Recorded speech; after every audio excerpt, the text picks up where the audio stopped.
The lost art of intercession. I mean, seriously, if any Christians pray today, they speak to God as if in passing to do something else. Rarely do Christians today just spend the time, get into a closet of prayer, and spend an hour with the Lord. Even more rare do we intercede for family members like today Abraham had done for his nephew Lot. In Genesis 18, verses 25 to 26, it says, "Far be it from you to do such a thing as this, to slay the righteous with the wicked, so that the righteous should be as the wicked. Far be it from you, shall not the judge of all the earth do right? So the Lord said, if I find in Sodom 50 righteous within a city, then I will spare all the places for their sake." The Lord told Abraham that he was going to destroy Sodom and Gomorrah for their sin.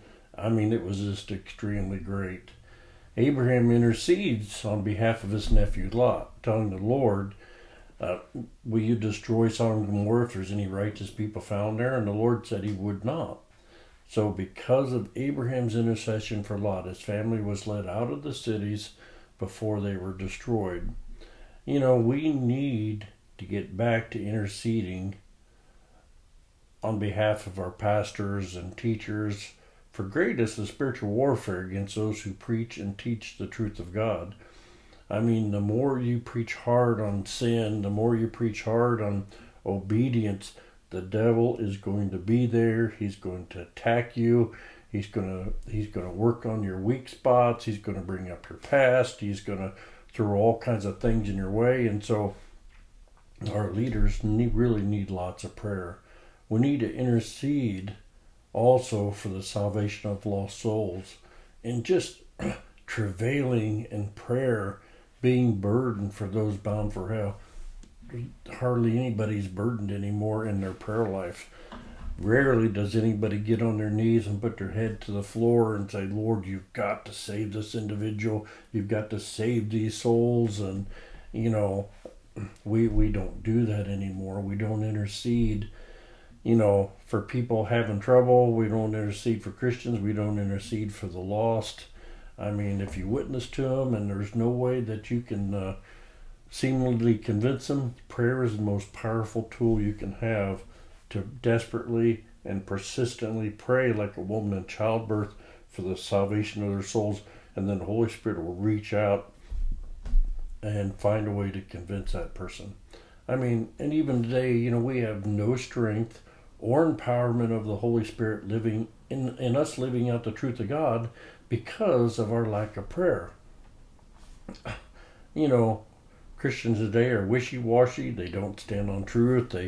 They rarely they fail more than they're obedient, and you can't tell the difference between them and the world. And it's the other reason is because of a poor prayer life.